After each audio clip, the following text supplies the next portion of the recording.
यह वीडियो आप सभी के लिए बहुत ही महत्वपूर्ण होने वाली है, क्योंकि इस वीडियो में हम लोग सीखने वाले हैं कि बिल्कुल शुरुआत से भाग को किस तरह से बनाया जाता है। यदि आप इससे पहले भाग बनाना बिल्कुल भी नहीं जानते हैं, फिर भी कोई बात नहीं, इस वीडियो को शुरू से लेकर अंत तक और ध्यान से देखिए। यह वीडियो जैसे ही ख़त्म होगा आप भाग बनाना बिल्कुल अच्छे से सीख जाएंगे। तो देखिए यहाँ पर भाग हैं 3 भागा। 3 से हमें भाग देना है, किस में देना है? तो यहाँ पर संख्या है 6, 9, 1 और 2। इस संख्या में हमें 3 से भाग देना है। तो देखिए भाग बनाने का सबसे पहला नियम यह होता है कि हमें जिस भी संख्या से भाग देना है ना, उस संख्या का पहाड़ा एक तरफ कहीं पर भी लिख लिया जाता है। तो देखिए यहाँ पर 3 से भाग देना है, तो इसलिए सबसे पहले हमने यहाँ पर 3 का पहाड़ा लिख दिया है। अब करना क्या है? तो देखिए यहाँ पर एगो अंक है ना, तो इधर से हमें सबसे पहले एगो अंक लेना है। तो यह क्या है? यह है 6। अब यह हमें देखना है कि यह जो 6 है 3 से बड़ा है या छोटा है। तो यह 6 जो है 3 से बड़ा है। ठीक, इतना समझ में आ गया। अब देखिए क्या करना है।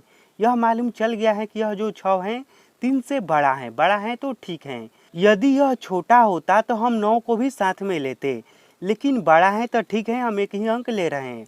अब यह काम करना है कि 3 का पहाड़ा पढ़ना है और देखना है कि 3 के पहाड़ा में 6 कितने बार में आता है। तो देखिए यहाँ पर 3 का पहाड़ा है 3, 3 दूनी का 6।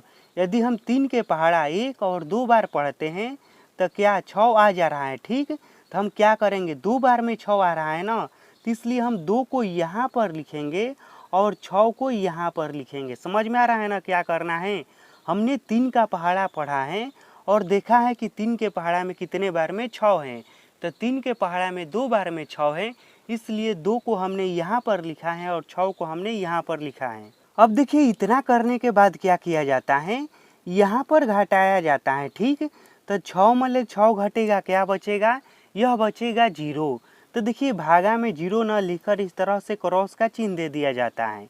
अब हम क्या करेंगे, देखिए यहाँ तक हमने भाग को बना दिया है। अब इससे आगे बढ़ेंगे। अब हम 9 को यहाँ पर उतारेंगे। ठीक, अब फिर हम 3 का पहाड़ा पढ़ेंगे और देखेंगे कि 3 के पहाड़ा में कितने बार में 9 आता है। तो देखिए 3, 3 दूनी का 6, तितरी का 9। 3 के पहाड़ा में 9 जो है 3 बार में आता है। ठीक, तो हम यहाँ पर लिखेंगे 3 और 9 के नीचे ठीक हम यहाँ पर लिखेंगे 9।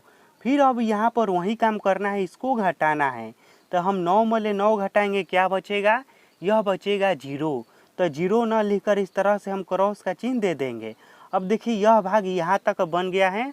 अब हम आगे बढ़ेंगे। अब क्या है? 1 है, तो हम 1 यहाँ पर लिखेंगे। ठीक, अब देखिए यह 1 जो है यह 3 से छोटा है, तो छोटा है तो भाग नहीं जाएगा, तो इसलिए एक और अंक हम यहाँ पर उतारेंगे। तो हम यह जो 2 है ना, इसको भी यहाँ पर लिख लेते हैं। अब देखिए भागा का एक नियम यहाँ पर काम करेगा।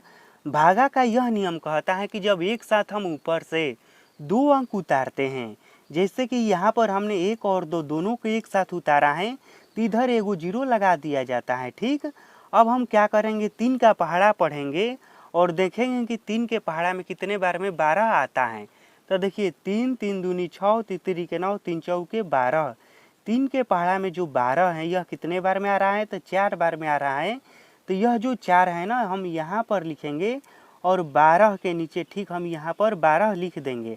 अब इसको घटा देना है। तो देखिए 2 में 2 घटेगा, 0 बचेगा, तो हम 0 नहीं लिखेंगे, इस तरह से करेंगे और यहाँ पर भी सेम अंक है, तो इस तरह से क्रॉस हो जाएगा। तो यह अब जो भाग है बनकर तैयार हो गया है। अब यहाँ पर जान लीजिए कि किसको क्या कहते हैं। अब हम यह समझ लेते हैं कि भाग में किसको क्या कहते हैं।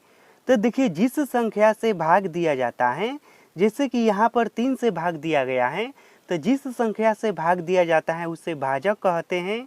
जिस संख्या में भाग दिया जाता है, कहने का मतलब कि भागा में जो बीच वाला यहाँ पर संख्या होता है उसे भाज्य कहते हैं।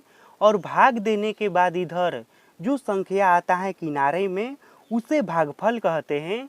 और भाग देने के बाद नीचे में जो संख्या बचता है यहाँ पर लास्ट में उसे शेष कहते हैं। तो यहाँ पर कुछ वो नहीं बचा है, तो यहाँ पर शेष में क्या है? यहाँ पर है 0। तो इस तरह से हम किसी भी भाग को बहुत ही आसानी से बना सकते हैं।